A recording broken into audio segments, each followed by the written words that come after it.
The first light of dawn, a timid gray that promised another overcast New York day, had just begun to filter through the large, loft-style window of their Queens apartment when Ethan's eyes opened.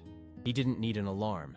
His body was attuned to the rhythms of labor, the internal clock of a craftsman who respected the sanctity of a full day's work.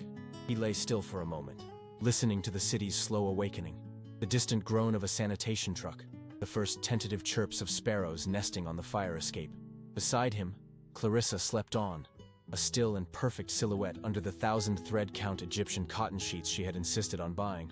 Her side of the bed was a foreign country to him now. It smelled faintly of Chanel No.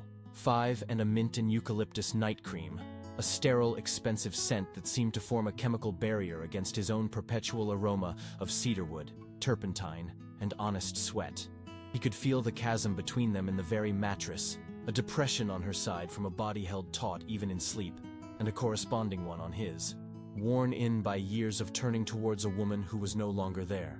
He carefully, quietly, slid out from under the duvet, his movements practiced so as not to disturb her.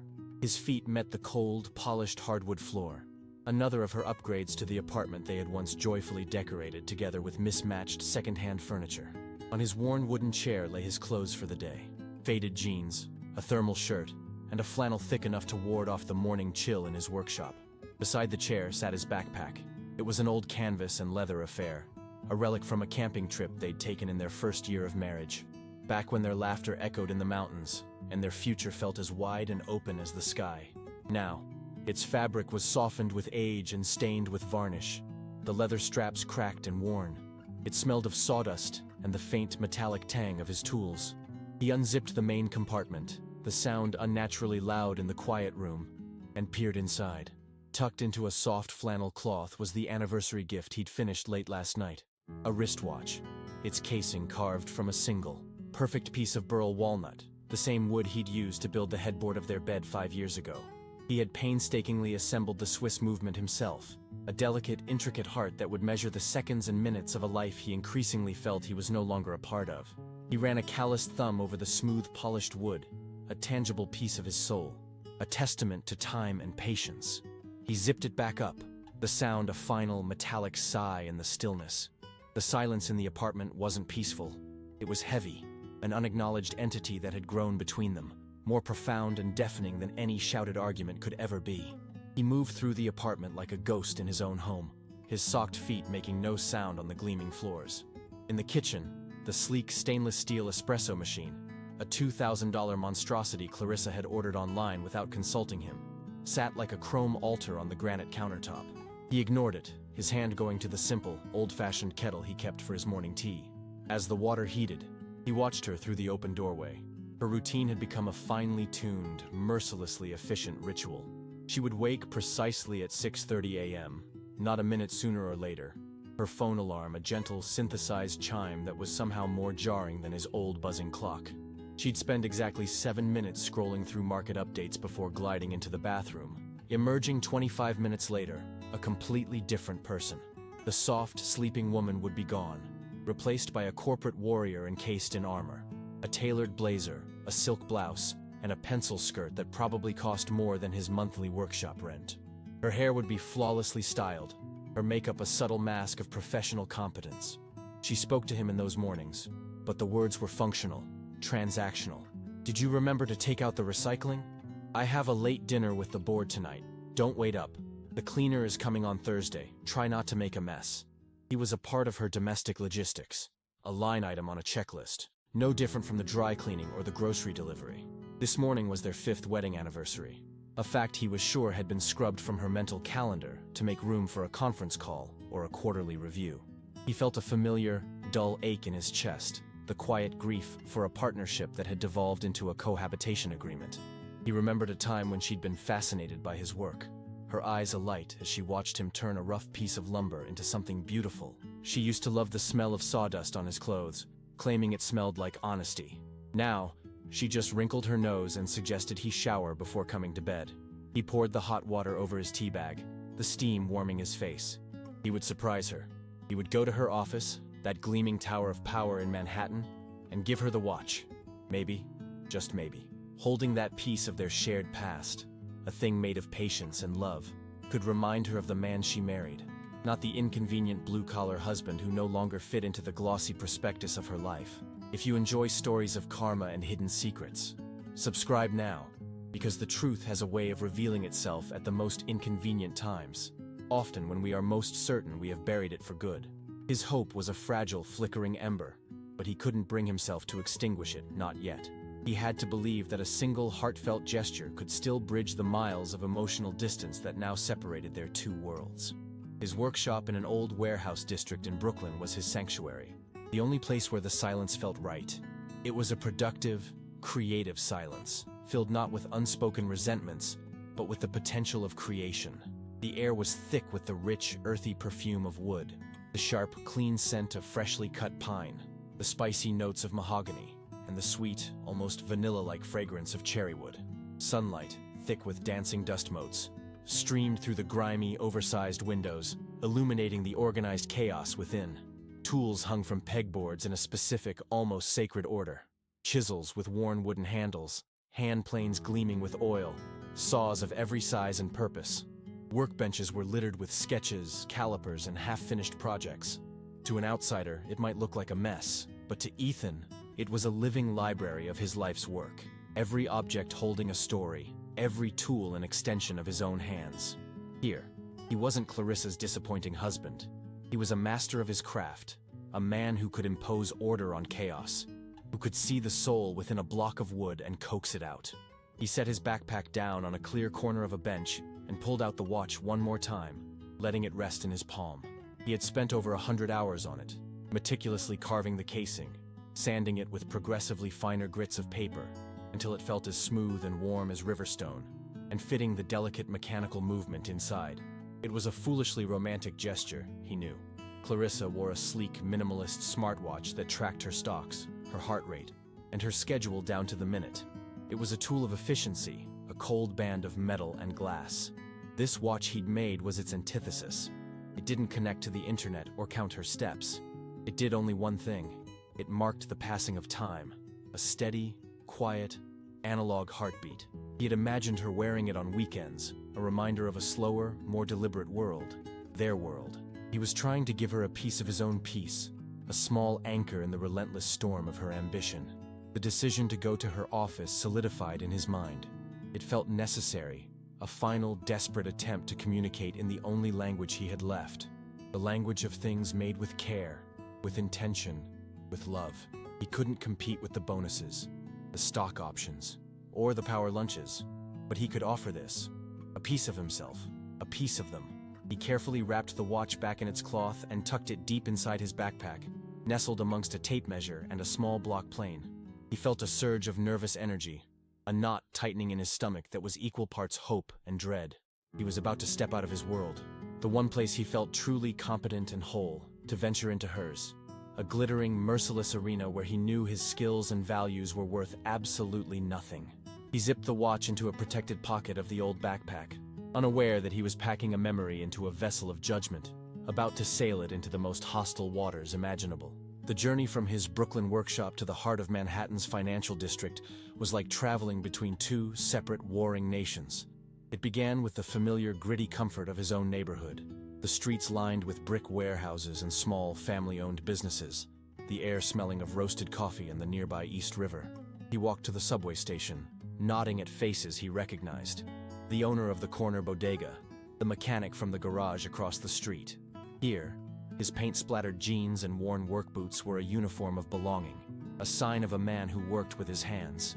He descended into the subterranean world of the subway, the roar of an approaching train, a familiar battle cry. The car was a cross-section of the city's working class, nurses in scrubs, construction workers in dusty boots like his own, students with their heads buried in textbooks. He found a spot to stand, his hand gripping the cool metal pole, the old canvas backpack a comforting weight on his shoulders. With each stop, the demographic of the car shifted. The scrubs and work boots were gradually replaced by dark suits and expensive leather briefcases. The conversations shifted from Spanish and Polish to the clipped, confident tones of finance, a language of acronyms and market jargon he didn't understand. He felt a slow, creeping sense of alienation, the familiar feeling of being an imposter. When he finally emerged from the station at Wall Street, The change was absolute. He was a fish, gasping on a foreign shore. The sky was squeezed into narrow strips between monolithic towers of glass and steel that seemed to scrape the heavens. The soundscape was different too. Not the industrial hum of his neighborhood, but the purposeful, aggressive click-clack of expensive shoes on pavement, the incessant bleating of town car horns, and the low, powerful thrum of a city fueled by money. The air itself smelled different, a sterile mix of street vendor pretzels, exhaust fumes, and the faint, almost imperceptible scent of expensive cologne that seemed to emanate from the very buildings themselves. He clutched the strap of his backpack tighter, his knuckles white. The bag, his trusted companion, suddenly felt shabby and out of place, a declaration of his otherness. He felt the gazes of the people hurrying past him, quick, dismissive glances that took in his flannel shirt and sawdust-dusted boots, and immediately categorized him as irrelevant, an obstacle, a piece of scenery that didn't belong. His heart hammered against his ribs, a nervous, frantic rhythm. Every step toward the gleaming facade of Sterling Tower felt like a step deeper into enemy territory, a place where he was about to be judged by a set of rules he had never learned to play by. He was crossing a threshold not just of glass and steel, but of class and ambition, and he knew, with a sinking feeling in his gut, that there was no map for the terrain he was about to enter. The lobby of Sterling Tower was not a room. It was a cathedral built to the god of capital. The moment Ethan pushed through the impossibly heavy revolving glass doors, the noise of the city vanished, replaced by a hushed, reverent echo. His worn work boots, which had felt so solid on the Brooklyn pavement, seemed to squeak with shameful inadequacy on the polished black marble floor. A floor so reflective he could see a distorted, insignificant version of himself looking back up. The ceiling soared at least 50 feet above him, a dizzying height from which hung a crystalline chandelier that looked less like a light fixture and more like a captured star, its facets refracting the cool, blue-toned light into 1,000 tiny rainbows. The air was cool and still, conditioned to a precise temperature, and carried the subtle, clean scent of something expensive and unidentifiable, like freshly printed money and ambition itself. All around him, men and women moved with a sleek, predatory grace, their movements economical and purposeful. They were dressed in bespoke suits and designer dresses, in a somber palette of charcoal, navy, and black. They spoke in low, confidential tones into their phones or to each other, their faces etched with the focused intensity of people who measured their lives in quarterly earnings and market fluctuations. Ethan felt utterly, profoundly invisible, and simultaneously hyper-visible. He was a smudge on a pristine canvas, a discordant note in a perfectly composed symphony. He clutched his backpack, the worn canvas, a pathetic shield against the silent, overwhelming judgment of the space. He felt a bead of sweat trickle down his temple. He walked towards the reception desk, a monolithic slab of granite that looked like it had been carved from the heart of a mountain. The woman behind it was as polished and intimidating as her surroundings, with perfectly coiffed hair and a headset that seemed permanently attached to her ear. She gave him a brief, dismissive glance, her eyes cataloging his clothes in a fraction of a second before returning to her screen, her expression making it clear that he was not the kind of person who belonged at this desk. He stood there, frozen for a moment, his prepared words about asking for Clarissa Holloway dying in his throat. He felt like a boy who had wandered into his father's office, completely out of his depth, surrounded by adults engaged in serious, unknowable business. And it was in that moment of paralyzing self-consciousness, as he scanned the cavernous space for a familiar face, that a set of private elevator doors slid open with a soft, expensive whoosh. There she was, Clarissa. And in that instant, seeing her flanked by the titan of this universe, the formidable Preston Sterling himself, he understood he wasn't just visiting another world. He was a trespasser in the court of a queen who had long since forgotten his name. The transformation was instantaneous and brutal. The moment Clarissa's eyes locked onto his, her professionally warm, engaging expression shattered, replaced by a flicker of pure, unadulterated panic. It was a micro-expression, lasting no more than a second, but for Ethan, it felt like an eternity. He saw it all: the shock, the fear of contamination, the immediate frantic calculation of damage control. Then, just as quickly, the mask of icy annoyance slammed down, a carefully constructed wall to protect her position in this rarefied world. She froze mid-stride, her body language a study in conflict, one foot slightly forward, poised to continue her conversation with her boss, her torso recoiling as if he were a leper. Preston Sterling, a man whose tailored suit probably cost as much as Ethan earned in a month, followed her gaze. His eyes, the color of polished steel, swept over Ethan from head to toe. There was no attempt to hide his disdain. It was a slow, deliberate appraisal that took in the faded flannel, the paint-splattered jeans, the worn-out boots, and the shabby backpack, dismissing each element as evidence in a damning indictment. The contempt was so palpable, it was like a physical force, pressing the air from Ethan's lungs. Preston didn't raise his voice. He didn't need to. His power was in his quiet, absolute authority. He murmured to Clarissa, his voice a low, rumbling threat meant only for her, but designed for Ethan to overhear. "Clarissa, do we have a problem? The service entrance is in the back for deliveries." The words were a perfectly aimed dart, striking with precision, humiliating him while simultaneously testing her loyalty. The ambient hum of the lobby seemed to die away. Ethan felt the weight of dozens of eyes turning towards him, the silent collective judgment of the Titans and their acolytes. He was a curiosity, a disruption, a piece of the outside world that had somehow breached their sterile sanctuary. He watched his wife, the woman he had shared a bed with just that morning, and saw the war in her eyes. It was a swift, ruthless calculus, the kind she probably applied to stock trades and corporate mergers. On one side was her husband of 5 years, the man who had built their first table, the man she once claimed to love for his gentle hands and quiet strength. On the other was her career, her ambition, her entire, gleaming future embodied by the man standing beside her. It wasn't a fair fight. It was never going to be. The shame that should have been his was instead a hot, betraying flush on her high cheekbones. She took a single, decisive step forward, not towards him, but away from him, creating a visible, unbridgeable space between their two realities. Her voice, when it finally came, was a weapon, honed and sharpened in the boardroom, designed to cut him away cleanly and efficiently. "It's fine, Preston. He was just leaving." She didn't look at him. She couldn't. Instead, she addressed the head of security with a slight, imperious nod. "Please see that he finds his way out." There was no anger in Ethan's heart, only a vast, hollow emptiness. He had known, but he hadn't wanted to know. The watch in his backpack felt like a lead weight, a monument to a love that was now officially, publicly, dead. She hadn't just asked him to leave the building. She had evicted him from her life with the cold, impersonal efficiency of a corporate takeover. The walk away from Sterling Tower was a retreat through a war zone he hadn't even known he was fighting. Each step on the concrete felt both heavy and disconnected, as if his boots were filled with lead but his soul was floating somewhere above, watching a stranger in a flannel shirt navigate the indifferent crowds. The city's cacophony, which had felt so aggressive and alien on his arrival, was now a muffled, distant roar, the soundtrack to a silent film of his own humiliation. He didn't feel anger, not yet. The emotion was too sharp, too clean for the thick, murky fog that had settled in his mind. What he felt was a profound and hollow sense of finality, the quiet click of a lock turning for the last time. He saw his reflection in the tinted window of a black town car and didn't recognize the man staring back, a ghost with haunted eyes. His shoulders slumped not from the weight of his backpack, but from the invisible burden of a marriage that had just been publicly executed. He descended into the subway, the familiar smell of stale air and ozone a strange comfort. He found a seat on the hard plastic bench, the worn canvas of his backpack a flimsy barrier against the press of bodies. He watched the faces around him, a woman with tired eyes reading a romance novel, 2 construction workers arguing happily in Spanish, a young student with headphones nodding to a silent beat. They were all living in their own worlds, their own stories, and he felt an acute, aching jealousy for the simplicity of their dramas.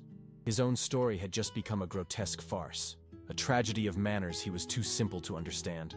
The watch he had made, the beautiful, intricate piece of his heart he had carried into that lobby, was still nestled in his bag. The thought of it now made his stomach clench. It was a relic from a dead civilization, an artifact of a love that had been replaced by stock options and corporate synergy. He had tried to offer a piece of his soul, and she had instructed security to show it the service entrance. The train rumbled on, carrying him out of her glittering kingdom of glass and steel and back to the borough of brick and authenticity, back to the apartment that was no longer a home but a museum of their shared past. As he walked the final blocks from the station, a cold, insidious thought began to crystallize in the fog of his shock. It wasn't about revenge. It was about understanding. He needed to see the map of his own destruction. He remembered her briefcase, the sleek black leather one she sometimes left on the hall table when she was working from home. It was her entire world, her brain and ambition, contained within a fortress of Italian leather. And he knew, with a certainty that chilled him to the bone, that the answers to the questions he was now too afraid to even form were locked inside. He was heading home not to grieve, but to excavate the ruins, to finally see the full, unvarnished truth of the woman he had married. The key sliding into the lock of their apartment door sounded unnaturally loud, a metallic shriek in the late afternoon stillness. The moment he stepped inside, the silence was different from the peaceful quiet of his workshop.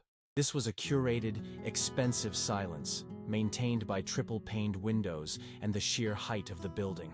The air was perfumed with the scent of white tea and ginger from a reed diffuser that cost $75, a scent chosen to promote calm and focus, but which to Ethan now smelled of calculated artifice.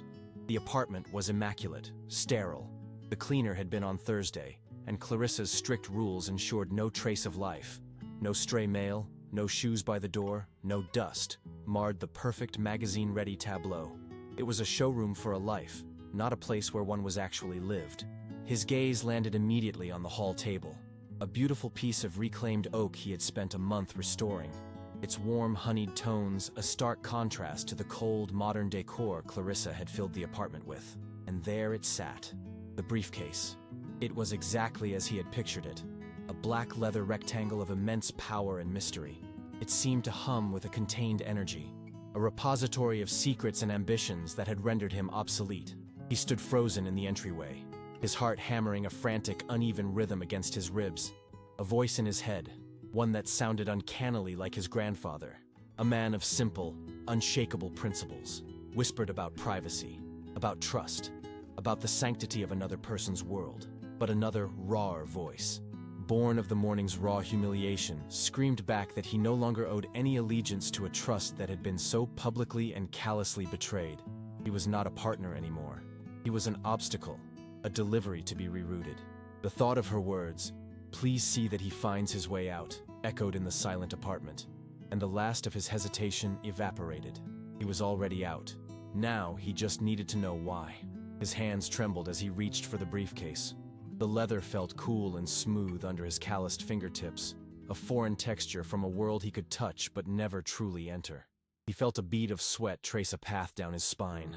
The fear was a physical thing, a coiling knot in his gut. It wasn't just the fear of being caught, of her walking in and finding him violating her last private space. It was the fear of what he would find inside, the terror of confirming that the hollowness in his chest was not just a feeling, but a documented, legally binding reality. He knew that by lifting the latches on this case, he was crossing a Rubicon in his own heart, stepping from the painful wilderness of suspicion into the stark, unforgiving landscape of certainty. He carried the briefcase into the living room, his movements furtive and slow, as if he were a burglar in his own home. He placed it carefully on the glass coffee table, another one of Clarissa's purchases, its surface so clean it reflected the distorted, anxious face of the man leaning over it. For a moment, he just stared at the two brass latches gleaming under the recessed lighting. They were like twin golden eyes, guarding the secrets within, challenging him. His breath hitched in his throat. Every sound from the outside world, a distant car horn, the hum of the refrigerator, the creak of the floorboards upstairs, seemed magnified, each one a potential harbinger of her return. He imagined her walking through the door, her face contorting first in surprise, then in that familiar, cold fury. The scene played out in his mind, the accusations, the righteous indignation she would summon to mask her own deceit. The thought was paralyzing, but the memory of Preston Sterling's dismissive sneer was a more powerful fuel. He had to know. With a hand that was not entirely steady, he reached out and flicked open the first latch. The sound it made was a sharp, definitive click, a sound that seemed to sever the last threadbare cord of their marriage. He released the second latch, another clean metallic snap that echoed in the oppressive silence. He took a deep, shuddering breath, like a diver preparing to plunge into icy, dark water, and lifted the lid. The interior of the briefcase was as organized and ruthlessly efficient as Clarissa herself. The scent that rose to meet him was a sterile mix of expensive leather, paper, and the faint, almost imperceptible electronic smell of her laptop. There was no chaos here, no stray receipts or forgotten pens. Everything had its place. A slim, silver laptop was nestled in a padded compartment. Beside it, a Montblanc fountain pen, a gift from her boss, rested in a designated loop.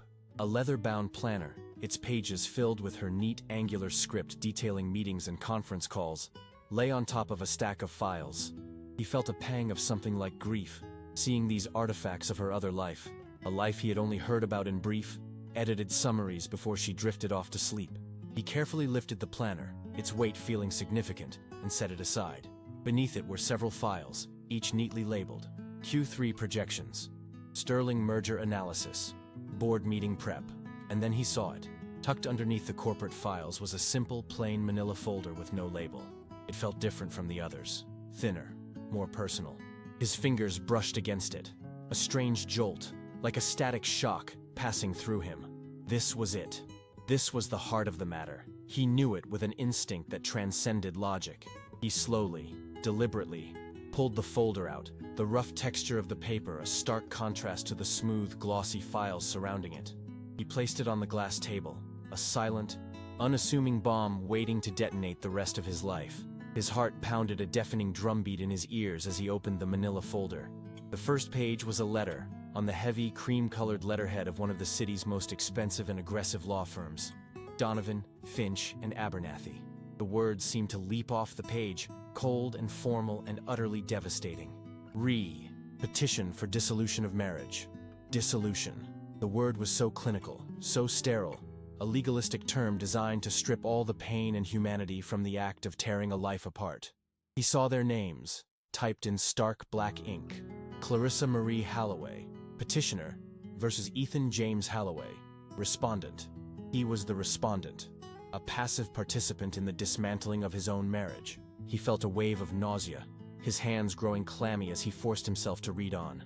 The document was a masterpiece of polite, systematic cruelty. It detailed their irreconcilable differences, a phrase so vague and yet so absolute.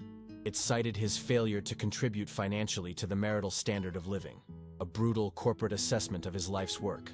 The furniture he built with his hands, the craft he had poured his soul into, was reduced to a negative entry on a balance sheet. He scanned the section on the division of assets. She was petitioning for the apartment, the car, the majority of their savings, citing her significantly greater contributions to the marital estate. She was erasing him not just from her future, but from their shared past, claiming ownership of the very life they had supposedly built together. He felt the air leave his lungs, a ragged, painful gasp. He had known on some level that she was unhappy, that the chasm between their worlds had grown too wide to bridge. He had thought it was a problem to be solved, a distance to be closed. He never imagined that on her side of the chasm, she had been methodically, secretly, drafting the terms of his surrender. The document was dated 3 weeks ago. For 21 days, she had woken up next to him, had shared meals with him, had asked him to take out the recycling, all while this legal machinery was grinding forward, preparing to pulverize his existence. The sheer calculated coldness of it was what broke him. This wasn't a crime of passion. It was a premeditated execution of their marriage, planned with the same ruthless efficiency she applied to a corporate takeover. He let the page fall from his trembling fingers, but as it fluttered onto the table, he saw another, thicker stack of papers tucked behind it in the folder. It wasn't part of the official petition. It was something else entirely. A collection of financial documents and blueprints that made no sense. He picked them up, his mind numb, a terrifying premonition dawning that the divorce was not the end of the betrayal, but merely the beginning. He fanned the new set of documents out on the glass table, his mind struggling to process the information. They were not from the lawyers, but from banks, investment firms, and architects. The first was a detailed financial prospectus, outlining Clarissa's personal net worth. He stared at the numbers, the strings of zeros that swam before his eyes. He saw bonuses and stock options from Sterling's firm that were astronomical, figures she had never once mentioned to him. She had painted a picture of herself as a hard-working executive, but the reality was that she was already fantastically wealthy, a member of a club he didn't even know existed. She hadn't just out-earned him, she was operating in a different financial galaxy. Tucked within the prospectus was a draft of an alimony settlement. It offered him a pittance, a sum so insultingly small it was clearly designed to be a final, dismissive gesture. And it was contingent on one thing: his signature on a comprehensive non-disclosure agreement.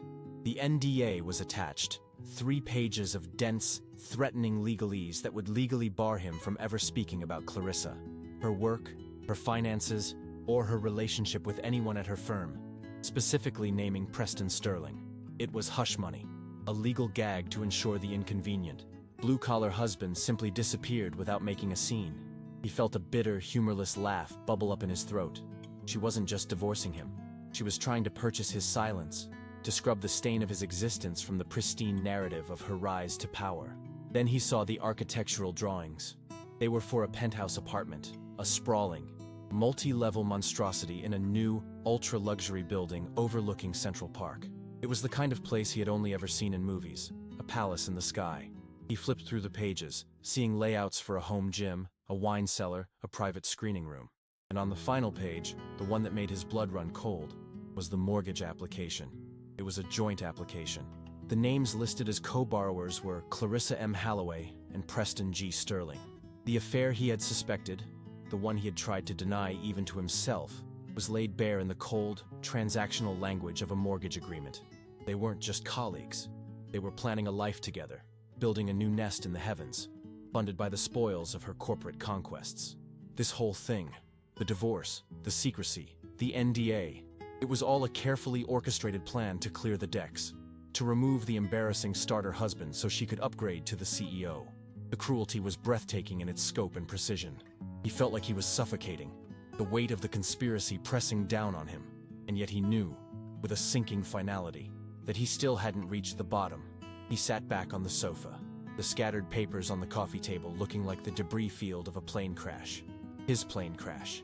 He felt a strange, detached calm settle over him, the kind of eerie peace that follows a massive explosion. The worst had happened. The secrets were out. He thought he was looking at the complete picture of his wife's betrayal, a mural of deceit painted with legal documents and financial statements. He was wrong. His eyes fell upon one last document, a single thick sheet of paper folded into quarters, tucked into the very back of the manila folder as if it were an afterthought. It was heavier than the other pages, with the distinct, stiff feel of official parchment. He picked it up, his fingers numb. It didn't look like a bank statement or a legal contract. It looked old. He slowly, carefully unfolded it. The document was a copy, certified by the city registrar, of a property deed. The text was dense, filled with the arcane language of property law, describing lot numbers, zoning ordinances, and square footage. He scanned it, his mind not really comprehending, until his eyes snagged on the address, Sterling Tower, One Exchange Plaza. It was the deed for the entire building, for the land it sat on, the entire city block. Why in God's name would Clarissa have a copy of the deed to her own office building? It made no sense. Was she planning a hostile takeover of the real estate itself? His eyes moved down the page, past the legal descriptions, to the section marked Ownership. He expected to see the name of a massive, faceless real estate corporation or an offshore holding company. But the name printed there was not a corporation. It was a trust. His breath caught in his throat. He read the name again, the letters seeming to vibrate on the page, to burn themselves into his retinas. The Halloway Family Trust. For a dizzying, heart-stopping moment, the world tilted, the floor seeming to drop away beneath him. He scrambled to the bottom of the page, his eyes frantically searching for the final, crucial piece of information. There, in clear, unmistakable type, under the heading, Sole Executor and Trustee with Absolute Authority, was a name he knew better than his own.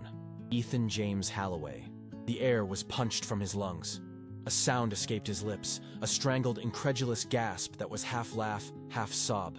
The humiliation in the lobby, Preston Sterling's sneer, Clarissa's cold dismissal, the insulting divorce papers, the secret affair, the penthouse. All of it, every last piece of her meticulous, cruel plan, had been built on a foundation of absolute, staggering ignorance. She was a guest, scheming to take over a castle from a king who had never even told her he owned the crown. The irony was so immense, so cosmically perfect, that it was almost a physical force, knocking him back against the cushions. The deed clutched in his white-knuckled hand. She thought she was shedding him like a piece of dead weight, but she had been trying to evict the landlord all along. The world, for a long, silent moment, ceased to exist outside the four corners of the heavy parchment in his hands. The air in the apartment grew thick and heavy.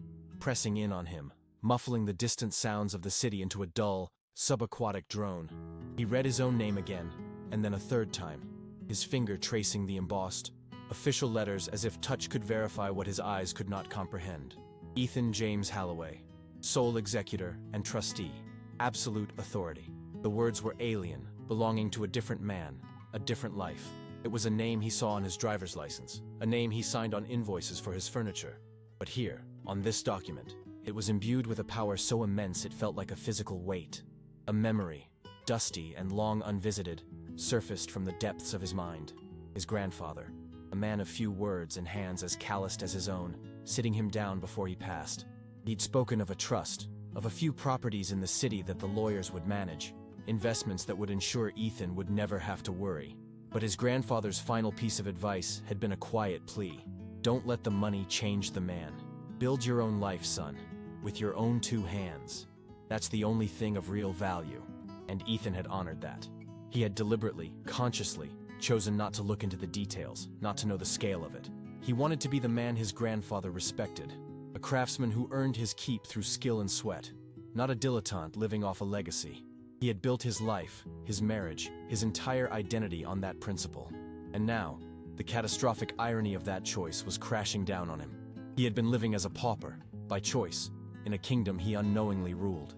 He lifted the deed closer, the paper smelling faintly of archives and old ink, a scent of history and permanence that was the antithesis of the fleeting, synthetic fragrance of Clarissa's world. He thought of her in that lobby, standing beside Preston Sterling, the two of them a united front of sleek corporate ambition, looking at him with such pity and disdain. They were plotting to build their future empire from a throne room in a tower he owned. They weren't just cheating on him. They were squatters in his castle, drawing up plans to redecorate while mocking the king they mistook for a peasant. The sheer cosmic absurdity of it all was a dizzying blow, and he realized with a sickening lurch that the ground he thought had crumbled beneath him had, in fact, been his all along. With the deed lying on the table like a sacred text, the other documents rearranged themselves in his mind, their meanings shifting from simple cruelty to calculated strategic greed. A cold, terrifying clarity washed over him, sharpening the fuzzy edges of his grief into crystalline points of understanding. He was no longer just a heartbroken husband. He was the target of a long con, a meticulously planned operation designed to strip him of everything, including a fortune he didn't even know he had. He reached for the divorce petition, his hands now steady, the tremor of shock replaced by an icy calm. He reread the clause that had stung him so deeply. Failure to contribute financially to the marital standard of living. It wasn't an insult. It was a legal strategy. It was a preemptive strike to paint him as a financial dependent, a freeloader, making it easier to justify the laughably small alimony and force him into a quick, quiet settlement before he could ever think to look deeper into their marital estate. He saw it all now. Every conversation over the past year replayed in his head with horrifying new context. Her casual questions about his family, which he'd mistaken for genuine interest, were reconnaissance missions. Did your grandfather own anything else besides that old house upstate? Are you sure you don't want to talk to the trust lawyers? Maybe you could invest in something more ambitious. He had dismissed it as her usual obsession with wealth, but she hadn't been trying to encourage him. She had been probing for weaknesses, trying to map the extent of his ignorance. The non-disclosure agreement was not just about hiding her affair with Preston. It was about ensuring that after she had taken the apartment and their savings, he would be legally gagged, unable to speak to anyone who might alert him to the true nature of the assets he was unknowingly entitled to. It was a plan of breathtaking audacity, a corporate raid on a personal life, executed with the same dispassionate precision she applied to her work. She and Preston weren't just building a new life in their Central Park penthouse. They were funding it with the resources they planned to extract from him, all while standing on his property. The betrayal was so much deeper than infidelity. She had looked at their entire marriage, their shared history, their vows, and had seen nothing but a poorly performing asset to be liquidated for parts. The pain, when it finally broke through the wall of his analytical shock, was a different beast entirely from the hollow ache he had felt leaving the lobby. This was a raw, serrated agony that cut deeper than a simple broken heart.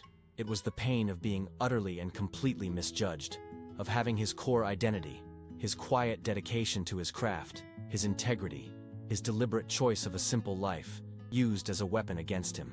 He looked at his hands, at the calluses and faint scars that were a testament to a life of honest work. She used to trace the lines on his palms, whispering that she loved them, that they were the hands of a creator, an artist.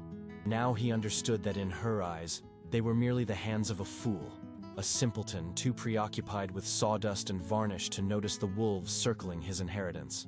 Every memory of her supposed affection now felt tainted, rewritten as a calculated act of manipulation. The times she had praised a piece of furniture he'd made, was she admiring his skill? Or was she assessing the mindset of the man she needed to keep docile and unsuspecting?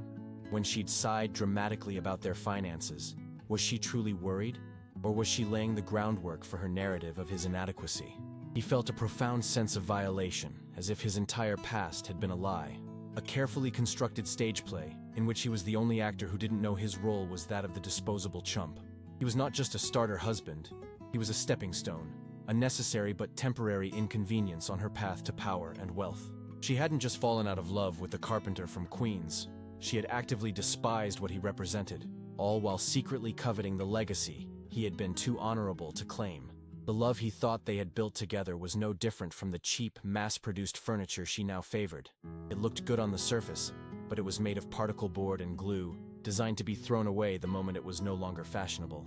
And the most painful cut of all was the realization that he had made it so easy for her. His own principles of simplicity and trust, providing her with the perfect cover for her elaborate, devastating deception. A new emotion began to displace the pain, rising slowly from the pit of his stomach. It was not the hot, blinding rage of a spurned lover. It was something colder, heavier, and far more dangerous. It was the quiet, methodical fury of a master craftsman who discovers a fatal flaw in the structural integrity of his own house. The foundation was rotten, the support beams eaten away from the inside, and the entire edifice was on the verge of collapse. But he was a builder. He knew how to deconstruct things, piece by piece, to understand how they were made and, more importantly, where their weaknesses lay. He looked at the scattered documents on the glass table, no longer as a victim surveying the wreckage of his life, but as an architect studying a rival's flawed blueprints. Their entire plan, so brilliant in its cruelty, was built on a single, catastrophic assumption: his continued ignorance. They had wagered their entire future on the belief that the simple carpenter would remain a simple carpenter, that he would take his meager settlement, sign his gag order, and shuffle away in his dusty boots, too heartbroken and beaten down to ever question the details. They had mistaken his humility for stupidity. They had confused his integrity with weakness. He picked up the deed to Sterling Tower again, the thick parchment feeling less like a shock and more like a tool. Its weight in his hand was solid, real, a counterweight to the years of lies and manipulation. He ran his thumb over the embossed seal of the city registrar, a mark of indisputable authority. He pictured Preston Sterling in the boardroom, fuming about lease renewals, completely unaware that he was negotiating with the husband he had just ordered out of the building like a stray dog. He pictured Clarissa, cool and triumphant, believing she had successfully cut the anchor to her past, never imagining that the anchor owned the entire harbor. The humiliation he had felt in the lobby was now transmuting into a different kind of energy, a focused, diamond-hard resolve. He wasn't just a man who had been wronged. He was the sole executor of the Halloway Family Trust, and a profound, chilling sense of duty began to settle over him. A duty to his grandfather's legacy, and a duty to himself. The game they had been playing was over, but a new one was about to begin, and this time, he knew all the rules. His focus sharpened, the chaotic storm of emotions subsiding into a state of hyper-awareness. The apartment, which moments before had felt like a cold, alien space, was now a grid to be analyzed. He saw not a home, but a strategic location, an outpost within his own territory that had been occupied by a hostile force. Every object Clarissa had chosen, the minimalist Italian sofa, the abstract art that looked like a chemical spill, the $75 reed diffuser, was evidence of her campaign to erase him, to build a world where a man like him could not possibly belong. But her campaign had been waged on his land, with his unwitting permission. The power dynamic of their entire relationship had not just shifted, it had been inverted with the silent, tectonic violence of an earthquake. He was no longer the disappointing husband living in her world. She was the ambitious tenant living in his. He walked back to his old canvas backpack, which lay discarded by the door, a relic from his former life. He unzipped the main compartment, the sound cutting through the stillness, and pulled out the small, flannel-wrapped object. He unwrapped it carefully. The walnut wristwatch he had spent over 100 hours crafting sat in his palm, its wooden casing warm and alive against his skin. He wound the crown and held it to his ear, listening to the quiet, steady tick-tock of the Swiss movement. It was the sound of patience, of precision, of authentic, honest work. It was the sound of real value. He thought of Clarissa's smartwatch, a cold slab of glass and metal that measured her stocks and her heart rate, a device for quantifying a life, not living it. He had created this watch to remind her of time, of the patient, handmade love they once shared. Now, he saw it as a reminder for himself. It was a symbol of his world, a world of substance and integrity that they had tried to dismiss as worthless. He slipped the watch onto his own wrist, the smooth, carved wood feeling like a piece of armor. It was a tangible connection to who he was, the man his grandfather had raised him to be, and the man he would need to be in the coming days. The plan was beginning to form in his mind. Not a plan for revenge, but for correction. A plan to restore balance. He was a man who respected structure and order, and he was about to bring a great deal of order to the chaos Clarissa had created. He stood for a long moment in the center of the living room, the quiet ticking of the watch on his wrist, the only sound in the silent apartment. The grief had been burned away by the cold fire of revelation. The shock had solidified into purpose, and the pain had been forged into a quiet, unshakable resolve. He was no longer the man who had walked out of Stirling Tower that morning, shoulders slumped in defeat. That man was gone, a casualty of a war he hadn't known he was fighting. In his place stood someone else, someone who understood the immense hidden power he wielded, not with arrogance, but with the grim acceptance of a heavy responsibility. He walked back to the glass coffee table and began to gather the documents with deliberate, precise movements. The petition for dissolution, the insulting alimony offer, the NDA designed to silence him, the joint mortgage application for a life built on lies, and finally, the deed. He straightened their edges, stacking them into a neat, damning pile. They were no longer instruments of his destruction. They were exhibits in his case, a perfect paper and ink record of their conspiracy. He slid the entire stack back into the unmarked manila folder. He then picked up the folder and placed it back inside Clarissa's expensive leather briefcase, tucking it securely into the exact spot where he had found it. He closed the lid, the scent of leather and ambition momentarily filling the air, and fastened the two brass latches. The sharp, definitive click-click of the lock snapping shut was the sound of a trap being set. He was no longer afraid of her coming home, of a confrontation. In fact, a part of him now calmly, patiently, awaited it. He walked to the vast window that overlooked the sprawling city, the lights beginning to glitter as dusk settled. In the distance, he could see the silhouette of Stirling Tower, a black monolith against the bruised purple sky. It no longer looked like an intimidating fortress of power that had rejected him. It looked like a problem to be solved, a family property that had been grievously mismanaged. It was his, and as he stood there, the sole, silent guardian of his family's legacy, he understood with a clarity that was both terrifying and liberating that the eviction notice she had been preparing was about to be served to the wrong address. The day after the detonation of his old life, Ethan did not wake with a scream. He woke with a silence more profound and complete than any he had ever known. The gray morning light filtering through the window seemed different, sharper, as if the world had come into a new, harsher focus. He moved with the same quiet deliberation as always, brewing his tea in the old kettle, ignoring the chrome altar of Clarissa's espresso machine. But inside, a tectonic shift had occurred. The grief and shock had been compressed under the immense pressure of the truth, and what emerged was not fragile, but diamond hard. His first call was not to a divorce lawyer advertised on a billboard, but to a number he found in a dusty, leather-bound address book of his grandfather's. The voice on the other end was old, raspy, and skeptical, until Ethan said his name and mentioned the trust. An hour later, he was sitting in an office that was the complete antithesis of Stirling Tower. Located in a pre-war building on a quiet side street, the firm of Davies & Son was a sanctuary of old-world integrity. The air smelled of aged paper, leather-bound books, and the faint, pleasant aroma of pipe tobacco that had seeped into the dark wood paneling over decades. Mr. Davies was a man in his late 70s, with eyes that had seen the rise and fall of family fortunes and the full spectrum of human greed. He wore a tweed jacket with worn leather elbows and listened without interruption as Ethan, his voice low and steady, laid out the entire story. From the humiliation in the lobby to the devastating contents of the manila folder. He spread the documents, the divorce petition, the NDA, the mortgage application, and finally, the deed, across the vast, polished surface of a mahogany desk that Ethan's own grandfather had commissioned 50 years prior. Mr. Davies picked up the deed first, his gnarled fingers handling the heavy parchment with a familiar reverence. He then read through the other papers, his expression hardening from professional curiosity to a quiet, controlled fury.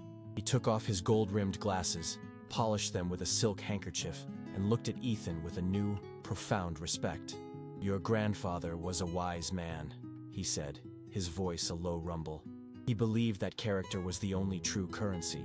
It seems your wife and her associate prefer a more liquid form of asset." He leaned forward, the old leather of his chair groaning in protest. "They have made a grave, tactical error. They mistook a lion for a lamb." He explained the legal avenues, the power of the trust, the concept of fiduciary duty that Clarissa, as his wife, had so flagrantly violated. The conversation was not about revenge, but about restoration, about the reassertion of an order that had been criminally disturbed. It was clear that for this old lawyer, this was not just another case. It was a crusade to defend the very principles his client's family had built their legacy upon. The mahogany desk became their war room, the scattered documents their battlefield map. Mr. Davies, with the practiced ease of a seasoned general, began to outline the strategy for the silent counteroffensive. He spoke in a language that was new to Ethan, a lexicon of legal power that was as precise and unforgiving as any of Ethan's woodworking tools. Words like preliminary injunction and asset freeze were explained not as abstract concepts, but as surgical instruments to be wielded with precision. "The first step," Mr. Davies explained, his voice a low, conspiratorial murmur, "is to protect the core assets. We must ensure that not a single dollar from the trust can be touched, leveraged, or even inquired about by an outside party without your explicit, written consent." He described how they would file motions under seal, invisible to Clarissa and her legal team, creating a digital and legal fortress around the Halloway estate. He then pointed a long, bony finger at the joint mortgage application for the penthouse. "This," he said, his eyes glinting with a cold fire, "is not just evidence of an affair. It is proof of a conspiracy to commit financial fraud against the marital estate. They were planning to leverage her anticipated and fraudulent divorce settlement to secure the loan. We can demonstrate intent." Ethan listened, absorbing every detail, his mind, accustomed to visualizing the intricate joints of a cabinet, now visualizing the interconnected pieces of this legal structure. He felt a strange sense of calm, the calm of a craftsman who finally understands the nature of the material he is working with. The raw, splintered emotions of the previous day were being planned and sanded into a smooth, functional strategy. "What about the building?" Ethan asked, his voice steady, gesturing towards the deed to Sterling Tower. Mr. Davies allowed himself a thin, grim smile. "Ah, the castle itself. We do nothing. For now. We let Mr. Sterling and your wife continue under the delusion that they are the masters of that universe. We will let them proceed with their lease negotiations. We will let them plan their future from their corner offices. Their arrogance is our greatest asset." The instruction was clear. Allow the enemy to advance deeper into territory they did not know was already lost. Ethan nodded, a silent agreement passing between the two men, the young carpenter and the old lawyer, both custodians of a legacy of quiet strength. The first, devastating move would not be a loud declaration of war, but a series of silent, invisible keystrokes that would seize control of the very financial systems they worshipped, turning their greatest strength into their most profound vulnerability. The following morning, Ethan stepped into a world he had spent his entire adult life consciously avoiding. The private bank that managed the Halloway Family Trust was located on an upper floor of a discreet, unmarked limestone building just off Park Avenue. There was no sign, only a single, impeccably dressed doorman who greeted him by name as if he had been expecting him for years. The interior was not like a normal bank. It was more like the library of a private club, with thick Persian rugs that swallowed the sound of his footsteps, walls lined with oil paintings of stern-faced patriarchs, and an air of hushed, generational wealth. He was escorted to a corner office with a panoramic view of Central Park, where a man named Mr. Caldwell, the bank's senior trust manager, rose to greet him. Caldwell was in his late 50s, with a patrician air and a handshake that was both firm and respectful. He had managed the account for Ethan's grandfather, and then his father, and he spoke of them with genuine admiration. "Your grandfather always said you were the one who inherited his hands," Caldwell remarked, gesturing for Ethan to sit in a plush leather chair. "He would be proud to know you chose to build things of substance rather than just manage the things he left behind." The deference was unsettling, a stark contrast to the contempt he had received at Sterling Tower. Here, his flannel shirt and calloused hands were not a mark of inadequacy, but a badge of honor, a sign that he embodied the very principles the family fortune was built upon. With Mr. Davies on speakerphone, they spent the next 3 hours executing the first phase of the plan. Ethan signed document after document, his signature, usually reserved for material invoices and workshop leases, now authorizing the movement of vast sums, restructuring accounts, and revoking any and all prior spousal permissions. He watched on a monitor as digital firewalls were erected, new security protocols initiated, and alerts tied exclusively to his personal cell phone. He felt a dizzying sense of detachment, as if he were controlling a powerful, complex machine from a great distance.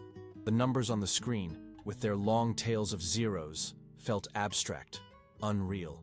What felt real was the weight of the gold-plated fountain pen in his hand, the cool smoothness of the paper, and the quiet, focused expression on Mr. Caldwell's face as he executed Ethan's commands with absolute precision. He was securing his kingdom, not with armies and moats, but with encryption keys and banking regulations. As he left, Caldwell shook his hand again. "The assets are secure, Mr. Halloway. Nothing moves without your direct command." He was no longer just Ethan the carpenter. He was Mr. Halloway, the final authority. And he was walking back into a war where the enemy had no idea their supply lines had just been completely and irrevocably cut. That evening, the apartment felt like a stage set for a particularly cruel play. Ethan was in the kitchen, carefully seasoning a piece of salmon for his own dinner, when he heard her keys in the lock. The sound, once a comforting signal of her return, now felt like the opening salvo in a nightly battle of nerves. Clarissa swept in, a whirlwind of expensive perfume, cool air from the street, and a palpable aura of triumph. She was practically glowing, her eyes bright with the thrill of a successful day of corporate conquest. She dropped her black leather briefcase on the hall table, the bomb that had started it all, and loosened the silk scarf at her neck. "What a day," she sighed, a smile playing on her lips that did not reach her eyes. "We are absolutely crushing the competition. Preston is talking about a 7-figure bonus pool for the team if we land the new merger." She looked at him, her gaze a quick, dismissive scan that took in his simple meal preparation. "Oh, you're cooking. That's nice." The condescension was a fine mist in the air, so subtle he might have missed it before, but now it was as suffocating as a chemical fog. He had to force himself to play the part of the man he was yesterday, quiet, slightly sad, and completely oblivious. "Sounds like a good day," he said, his voice carefully neutral, as he placed the fish under the broiler. He could smell the faint, lingering scent of Preston Sterling's expensive cologne on her blazer, a scent he now recognized from the lobby. It was the scent of her betrayal. She poured herself a large glass of Chardonnay, her movements sharp and confident. She leaned against the granite countertop, swirling the wine, the picture of a woman who believed she had the world on a string. "You know," she said, her tone a masterclass in feigned casualness, "the lease renewal for the office is coming up. The building management is being absolutely ridiculous, trying to gouge us. Preston is going to tear them a new one. It's just some lazy trust fund kid who owns it, apparently. Never even shows his face." Ethan felt a cold, perfect stillness settle over him. He turned from the oven, his face a carefully constructed mask of mild interest. "Is that right?" he asked, his heart beating a slow, steady rhythm, like the ticking of the watch on his wrist. "Well, I hope it works out for Preston." The irony was so thick, so exquisitely painful, it was almost a physical presence in the room, and he knew that his ability to stand there, in the heart of the lie, and not betray a single emotion, was the most powerful weapon he now possessed. Days bled into a week, each one a masterclass in duplicity. By day, Ethan was in his workshop, the familiar rituals of his craft a necessary anchor for his sanity. The scent of cedarwood, the feel of a handplane gliding over a rough board, the satisfying bite of a sharp chisel. These were the truths he clung to in a world that had become a fiction. His hands were steady, his work precise, but his mind was a world away, replaying conversations with Mr. Davies, visualizing the complex legal machinery they were assembling in the shadows. He was building two things simultaneously: a beautiful cherrywood bookshelf for a client in Park Slope, and a meticulous, inescapable legal cage for his wife and her lover. Mr. Davies would call with quiet updates, his voice a dry whisper over the phone. The motions had been filed. The private investigators had delivered their preliminary report, complete with photographs of Clarissa and Preston entering a boutique hotel in Soho, their laughter visible even in the grainy images. Every piece of information was another steel bar in the cage. The lease renewal proposal from Sterling's firm had arrived, full of blustering demands and veiled threats, addressed to the anonymous executor of the Halloway Family Trust. Mr. Davies had read excerpts to him over the phone, and Ethan could almost hear Preston's arrogant voice in the aggressive, self-important prose. They let the proposal sit, unanswered, a silent, looming threat designed to heighten the tension on their end, to make them feel the first, faint prickle of unease. Ethan found a strange, cold satisfaction in this new kind of creation. It was a project that required the same patience, the same attention to detail, the same understanding of structure as his woodworking. He was joining pieces of evidence, sanding down legal arguments, and applying a final, finishing coat of absolute secrecy. He was no longer just waiting for the storm to break. He was orchestrating it, controlling the atmospheric pressure, choosing the time and place for the lightning to strike. He would stand in his workshop, dust motes dancing in the afternoon sun, and feel not the heat of anger, but the cold, clear-headed focus of a hunter who has his prey in his sights and knows that the trap, perfectly constructed and patiently set, is about to spring. In the final days of his old life, while Clarissa was at work scheming to take his future, Ethan began the quiet, painful process of auditing their past. He moved through the apartment not as a husband, but as an archaeologist excavating a ruin, carefully sifting through the artifacts of their marriage. He opened the photo albums they had put together in their first years, looking at the smiling faces of two people he no longer recognized. There they were, hiking in the mountains, their arms around each other, blissfully unaware of the fault line that ran beneath their feet. He felt a pang, not of sadness for the love that was lost, but of a cold pity for the young man in the photographs, for his trusting nature, for his complete and utter blindness. He wasn't mourning a death, he was documenting a crime scene. He went through her desk, his movements no longer furtive but methodical. He found what he was looking for in a small locked box where she kept her important personal papers. The key was exactly where she had told him it was years ago, in a moment of feigned intimacy, in the back of her jewelry box. Inside, he found credit card statements she had hidden from their joint accounts, detailing extravagant purchases, designer dresses, $500 dinners he wasn't invited to, weekend trips to spas in Connecticut. Each receipt was a small, sharp confirmation of the secret life she had been living, a life funded by the marital estate she was simultaneously accusing him of not contributing to. He wasn't looking for evidence for a courtroom. Mr. Davies had more than enough. He was looking for closure for himself, for the final, irrefutable proof that would sever the last, lingering threads of sentimentality. He found it at the very bottom of the box. A simple jeweler's receipt, dated 6 months ago. It was for the resizing of her engagement ring, the one he had saved for a year to buy. She had it made 2 sizes smaller. He remembered her excuse at the time, that she had lost a little weight. But now, holding the receipt, he understood the cold, symbolic truth. She hadn't just been preparing for a new life with a new man.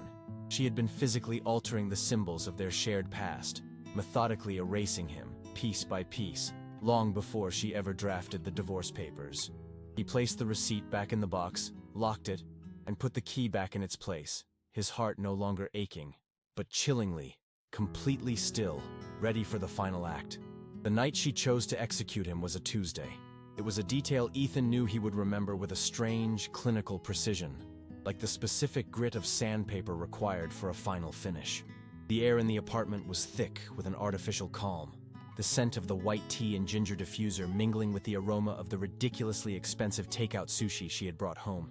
It was a peace offering, he realized, the kind of gesture one makes before delivering a fatal blow, designed to soften the target and assuage the guilt of the executioner. He sat on the Italian sofa, its minimalist lines offering no real comfort, and watched her. She moved with a brittle, theatrical grace, pouring them both glasses of a crisp, cold Sancerre he knew she'd selected for the occasion. Her movements were too deliberate, her smile too bright, her questions about his day too carefully articulated. She was performing the role of a concerned, if distant, wife one last time. He played his part in return, the quiet, vaguely melancholy husband, his answers monosyllabic, his gaze directed at the dark city skyline beyond their vast window. He could feel the documents in her briefcase across the room, a palpable, malevolent presence, a coiled serpent waiting for the perfect moment to strike. The silence between her forced pleasantries stretched thin, taut with the unspoken truth. He felt a strange, out-of-body calmness, the detached focus of a surgeon observing a critical procedure. He was no longer a participant in this drama. He was its primary observer, its secret director. Finally, after a long, agonizing sip of her wine, she set the glass down on the glass coffee table with a soft, definitive click. The sound seemed to echo in the room, a gavel falling on their shared history. "Ethan," she began, her voice a carefully modulated blend of regret and resolve, the voice she probably used when firing an underperforming junior analyst. "We need to talk." She retrieved the briefcase, placing it on the table between them. The brass latches clicked open with a sound that was now hideously familiar to him. She pulled out not the single manila folder he knew was inside, but a professionally bound portfolio from her lawyers. It was a presentation, a closing argument. She was liquidating their marriage, and she had prepared a slide deck. The sheer, breathtaking arrogance of it was a thing of terrible beauty, a perfect monument to the woman he had married, and he felt the last vestiges of the man he used to be turn to dust inside him. She laid the bound document on the table, its cover embossed with the name of her law firm, a title page for the end of his world. Her fingers, nails impeccably manicured in a shade of blood red, rested on the cover for a moment, as she gathered her thoughts, composing her speech. "This isn't easy for me, Ethan," she said, the lie so smooth and practiced it was almost believable. "I will always cherish what we had, the life we built here." She gestured vaguely at the apartment, at the cold, curated space she had built on his grandfather's foundation. "But we've grown apart. It's no one's fault, really. It just happens. Our paths have diverged. I'm on a trajectory that you don't want to be a part of, and that's okay." Her voice was laced with a condescending pity, the magnanimous queen explaining to the stable boy why their affair must end. Ethan remained silent, his face a carefully constructed mask of dawning horror and pain. He let his shoulders slump, his eyes widen slightly.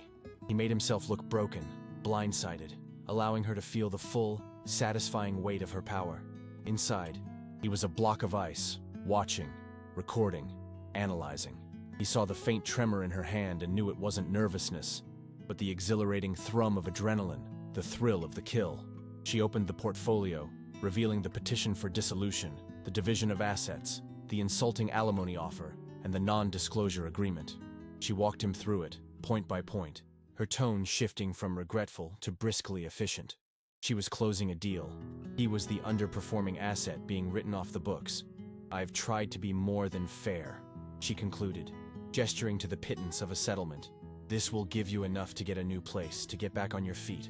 All I ask is for a clean, quiet break, for you to sign the NDA so we can both move on with our lives, without any messiness." He stared at the signature line, his name typed neatly beneath it. Ethan James Halloway, respondent. He felt the cold, hard satisfaction of a hunter watching his prey walk deeper and deeper into the snare. She thought she was dictating the terms of his surrender, when in fact, she was signing her own confession. If you are enjoying this story of betrayal, please like this video, because the quietest victims are often the ones who hold the most devastating secrets. He looked up from the papers, his eyes meeting hers for the first time since the ambush began. He allowed his own eyes to fill with a carefully measured amount of moisture, a glistening sheen of unshed tears that he knew would sell the performance. He let his lower lip tremble, just for a second. "Clarissa, I don't understand," he whispered, the words catching in his throat. A perfect imitation of a man whose world had just been shattered. "I thought, our anniversary."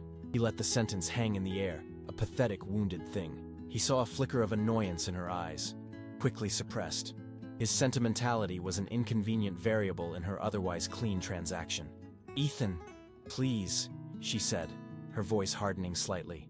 "Don't make this more difficult than it needs to be. This has been over for a long time and you know it. We're just making it official." She pushed a pen across the glass table, a heavy, expensive Mont Blanc that he knew was a gift from Preston. The symbolism was not lost on him. He was being asked to sign away his life with the very instrument her lover had given her. It was a final, petty act of dominance, and it fueled the Arctic resolve in his heart. He reached for the pen, his hand shaking, a tremor he did not have to fake.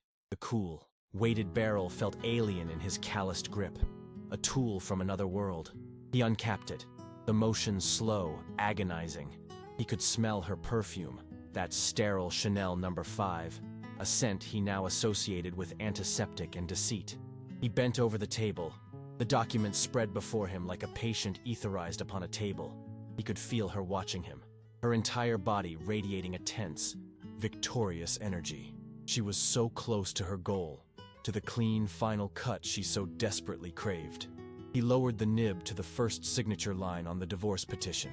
The scratch of the pen on the thick, creamy paper was the only sound in the room. It sounded like a key turning in a lock, sealing a tomb. He signed his name, the familiar loops and angles of his signature looking like a foreign script. He moved to the next document, and the next, a condemned man signing his own execution order, his passivity the perfect camouflage for the war he was about to unleash.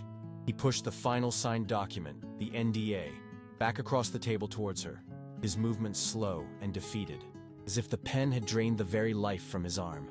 He didn't look at her. He couldn't risk her seeing the cold, triumphant fire that he was certain must be burning behind his eyes. He stared at his hands, resting on his knees, the hands of a simple carpenter, the hands she had so profoundly underestimated. The sigh of relief she let out was almost silent, a barely audible hiss of air. But to Ethan, it was as loud as a thunderclap. It was the sound of her victory, the sweet, satisfying exhalation of a predator whose prey has finally stopped struggling. She gathered the papers with a brisk, almost giddy efficiency, her movements light and free for the first time all evening. She was untethered. The anchor had been cut. "Thank you, Ethan," she said, her voice now softer, laced with the magnanimity of a winner. "This is for the best. You'll see." As she was sliding the portfolio back into her briefcase, her phone buzzed on the table. She glanced at the screen, and a genuine, unguarded smile lit up her face. It was Preston. "1 second," she said to Ethan, her tone dismissive, already turning her attention to the more important man in her life. She answered, her voice dropping into a low, intimate purr. "Hey, you. Perfect timing." Ethan remained motionless on the sofa, a ghost at his own wake, listening to the final, perfect piece of the puzzle click into place. "I have them," Clarissa murmured into the phone, her back to him. "All signed. It's done."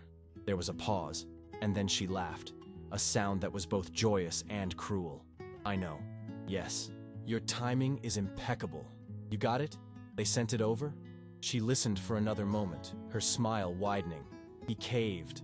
"I told you he would. Some lazy trust fund kid isn't going to put up a fight against you." She turned slightly, her eyes sweeping over Ethan with a final, pitying glance. "They never do," she added, her voice dripping with contempt. Ethan's gaze drifted to the window, to the distant, glittering spire of Sterling Tower. He heard her confirm a dinner reservation to celebrate, her voice full of a future she believed was now guaranteed. She was celebrating the signing of 2 contracts that night, the end of her marriage and the beginning of her reign. She had no idea that the man she had just discarded had signed them both, and that one of them was a declaration of war. The restaurant was called Le Ciel, a name that was both an aspiration and a statement of fact. Perched on the 80th floor of a slender, crystalline skyscraper, its windows offered a god's-eye view of Manhattan, a glittering carpet of a million lesser ambitions laid out at their feet. The air inside was a carefully curated atmosphere of success, smelling of seared scallops, truffle oil, and the intermingled perfumes of women who did not look at price tags. The sound was a low, confident hum, the clinking of heavy silverware against porcelain, the murmur of hushed, important conversations, the soft pop of a champagne cork being eased from a bottle of Dom Perignon. At a prime table against the vast expanse of glass, Clarissa and Preston were the reigning monarchs of this kingdom. They were toasting, their crystal flutes touching with a delicate musical chime. Clarissa was radiant, her face flushed not with wine, but with the pure, intoxicating thrill of victory. Preston was the picture of magnanimous power, his arm draped possessively over the back of her chair. They were celebrating the flawless execution of their plan, the seamless liquidation of her past to finance their gleaming future. It was in this perfect, hermetically sealed moment of triumph that Ethan arrived. He did not enter like a storm, but like a change in atmospheric pressure, a sudden, inexplicable drop in the room's temperature. The maitre d', A man trained to spot a misplaced decimal point on a balance sheet from 50 paces moved to intercept him, his expression a polite but firm barrier. But he stopped when he saw Ethan's suit. It was not flashy or fashionable. It was a masterpiece of quiet, devastating expense. A dark charcoal wool so finely tailored it seemed to be a part of him. A second skin of pure, unassailable authority. He walked past the stunned maitre d' without a word, his steps making no sound on the thick, wine-colored carpet. Clarissa saw him first. The champagne flute froze an inch from her lips, the fine crystal trembling, threatening to shatter. Preston followed her gaze, his smug, predatory smile dissolving into a mask of disbelief, and then a flash of pure, unadulterated fury. Ethan stopped at their table, his presence casting a long shadow over their celebration. His face was unnervingly calm, his eyes holding a profound, ancient stillness that was far more terrifying than any rage. "Clarissa, Preston," he said, his voice quiet, yet it cut through the ambient hum of the restaurant like a shard of glass. He placed a slim, black leather portfolio on the white linen tablecloth between them, its placement as deliberate and final as a gravestone. He didn't need to raise his voice. The contents of the portfolio he'd placed between them were about to scream. Preston, ever the aggressor, was the first to recover his voice, mistaking Ethan's calm for weakness. He let out a short, contemptuous laugh, a harsh, ugly sound in the refined atmosphere of the restaurant. "Well, well, look what the cat dragged in," he sneered, his eyes raking over Ethan's impeccable suit with a flicker of confused resentment. "I thought we had security handle this. What is this, Ethan? A last-ditch appeal? You're a little late to the negotiating table. The deal is closed." He reached for the portfolio, his movements jerky with arrogance, and flipped it open with a dismissive snap.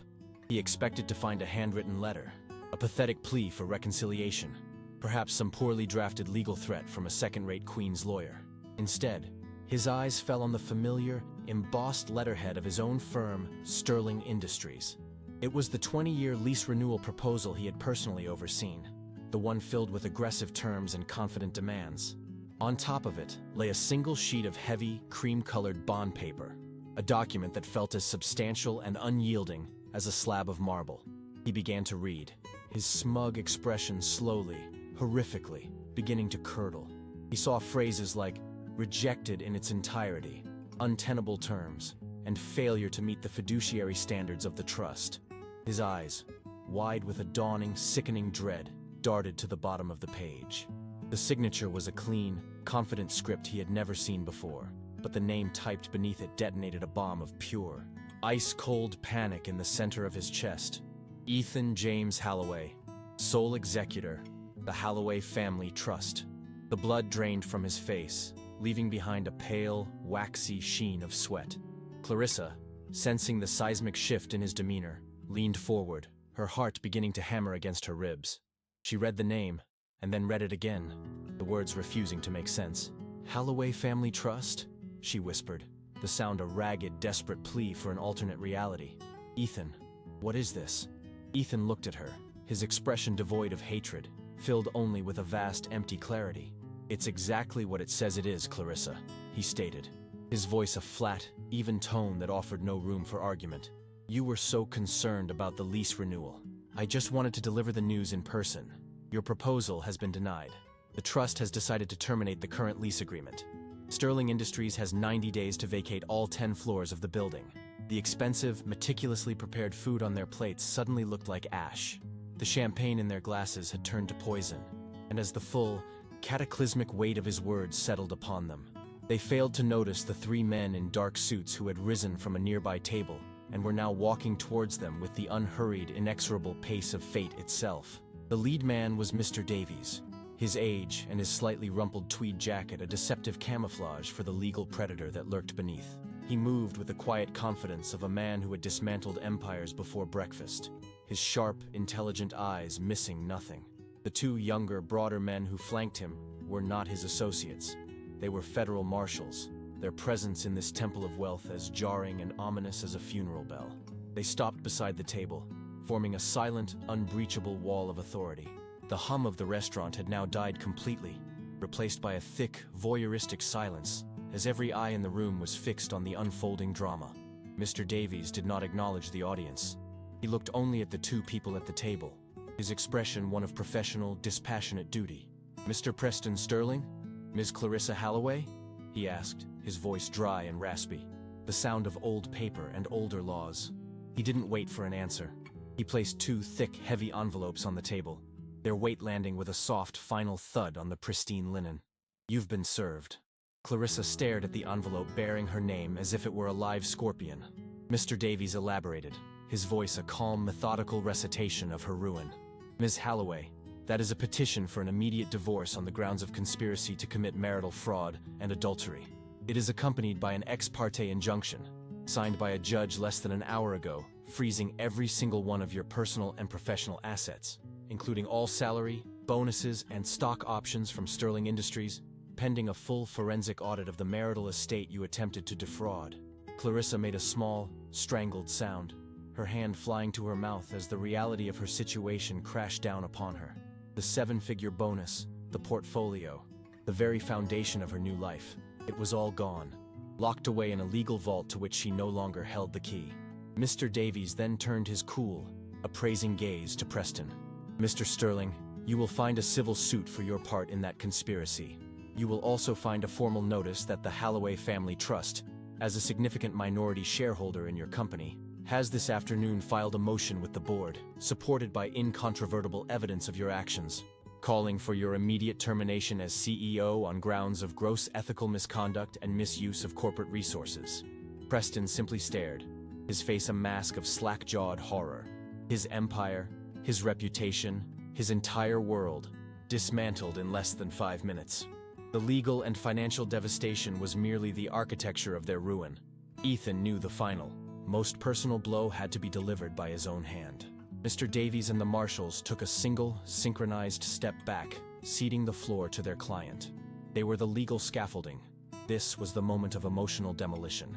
Ethan looked across the table at the wreckage of the two most ambitious people he had ever known. Preston was a statue of impotent fury, his arrogance shattered. Clarissa was openly weeping now, silent, desperate tears carving clean tracks through her expensive makeup. The mask of the corporate warrior had not just been cracked, it had been pulverized, revealing the terrified, greedy child beneath. He slowly, with the deliberate care of a craftsman, unclasped the walnut wristwatch from his arm. The warm, polished wood felt alive in his hand. He placed it gently on the table, directly on top of the legal papers that had just destroyed her. It was a small, beautiful, handmade thing in a vast wasteland of calculated cruelty. "I finished this for you on the eve of our anniversary," he said, his voice now imbued with a profound, weary sadness that was more cutting than any anger could ever have been. "I spent over 100 hours carving it, sanding it, assembling the movement. I thought it might remind you of a time when you believed that things of real value were built slowly, with patience and honesty, not seized in a boardroom or plotted over expensive dinners." He paused, letting the weight of his words fill the suffocating silence. He then looked directly into her tear-filled eyes and delivered the final, fatal incision. "I know about the engagement ring, Clarissa, the receipt for the resizing. You were trying to erase me long before you had your lawyers draft the papers. You just weren't thorough enough. You were so busy looking at the value of my assets, you never once thought to look at the value of the man." He pushed the watch a single inch closer to her, a final, rejected offering. Then he turned, without another word, and walked away. He didn't look back at the stunned faces of the other diners, nor at the two people he had left entombed in the ruins of their own ambition. He walked out into the cool night air, leaving them there in a sudden, profound silence. The only sound the quiet ticking of a wooden watch on a table of broken promises. Each second, a measure of all they had just lost. 6 months passed, each one a season of quiet, deliberate reconstruction. The first snows of winter had begun to dust the sprawling upstate New York property that Ethan now called home, a farm his grandfather had cherished, which he had reclaimed from a state of gentle neglect. He stood on the wide, wraparound porch he had just finished rebuilding with his own hands, the scent of fresh-cut pine and cold, clean air a restorative balm.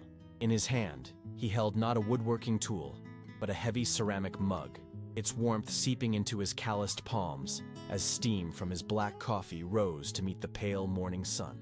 The silence here was a living thing, a stark contrast to the oppressive, resentful quiet of the Queen's apartment. It was a silence filled with the whisper of wind through the skeletal arms of ancient oak trees and the distant, cheerful cawing of a crow. This was his new sanctuary, a kingdom built not of glass and steel, but of earth and wood and integrity. He had spent the intervening months immersed in two colossal projects that were, in truth, one and the same, building a life of purpose. The first was the physical restoration of the farm, turning the dilapidated barn into a state-of-the-art workshop that was the envy of any craftsman, a space where sunlight streamed through new, oversized windows onto benches of polished maple. The second was the creation of the Halloway Foundation for Artisans, a legacy project he had established to honor the principles his grandfather had instilled in him. The foundation's mission was simple and profound: to provide grants, studio space, and mentorship to young craftspeople who, like him, chose to build things of substance in a world obsessed with the ephemeral. His days were a balanced rhythm of physical labor in the workshop and the intellectual work of managing the trust with Mr. Davies and Mr. Caldwell, who had become trusted advisors. He found, to his surprise, that the mind that could visualize the intricate joinery of a dovetail could also grasp the complex architecture of a financial portfolio. He was no longer just a carpenter. He was a custodian, a builder of both furniture and futures. An email notification pinged softly from his phone on the porch railing. It was a weekly summary from Mr. Davies's firm. He read it with a dispassionate, almost clinical interest. Sterling Industries was in Chapter 11 bankruptcy, its reputation shattered, its assets being sold for parts. Preston was mired in a dozen lawsuits, his name a permanent stain in the financial world. And Clarissa, her assets still frozen pending the final brutal divorce decree, was now living in a small rental in a New Jersey suburb, her legal bills mounting into a mountain of debt she could never hope to climb. He felt nothing. Not joy, not pity, not even the ghost of anger. They were characters in a story he had already finished reading, their fates sealed by the flaws in their own design. He had dismantled one world built on lies, but the task of constructing a new one, founded on integrity and purpose, felt infinitely more vast and demanding. His visits to the city were different now. No longer the incursions of an outsider into a hostile land, but the quiet inspections of a landlord. He stood in the lobby of what was now officially known as the Halloway Tower, the name etched in discreet, elegant letters above the entrance. The vast, cavernous space no longer intimidated him. He saw it now for what it was: a structure, a collection of materials that held no inherent power beyond what people projected onto it. The air, once smelling of ambition and expensive cologne, now carried the faint, promising scent of sawdust and linseed oil, an aroma that emanated from the 10th floor. He was there to meet the inaugural class of the Foundation's fellows, 5 young artisans from across the country, who had been granted fully funded studio residencies. He watched them as they arrived, their eyes wide with a mixture of awe and nervous excitement. Their hands, a potter's stained with clay, a weaver's pricked by needles, a metalworker's calloused and strong, clutching portfolios of their work. He saw his own past self in their earnest, hopeful faces. He led them to the private elevator, the same one from which Clarissa and Preston had emerged on that fateful day, and took them up to the 10th floor. Preston Sterling's former executive suite, once a monument to corporate vanity with its panoramic views and imported Italian marble, had been completely gutted. In its place was a sprawling, open-plan communal workshop, flooded with natural light. Workbenches stood where board tables had been. A kiln was being installed where Preston's private bar once stood. He was replacing their world of extraction with a world of creation. As he was explaining the layout, his gaze drifted to the window, down to the street below. He saw her, Clarissa. She was standing across the plaza, a solitary figure in a coat that seemed a size too large. Her once perfect posture now slumped with the invisible weight of her defeat. She was staring up at the building, at the name that was a constant, towering reminder of the man she had so catastrophically misjudged. For a brief, heart-stopping moment, their eyes met through the thick plate glass, a chasm of 100 vertical feet and 1,000 wrong choices separating them. He saw in her expression, not hatred, but a hollow, aching bewilderment. He gave a slight, almost imperceptible nod, not of forgiveness, but of finality, and turned back to the young artists, to the vibrant, hopeful future he was building. The true measure of a person's wealth is not in the assets they can acquire, but in the legacy they choose to build. He had learned that value is not something you seize, but something you create, with your own 2 hands, one honest piece at a time.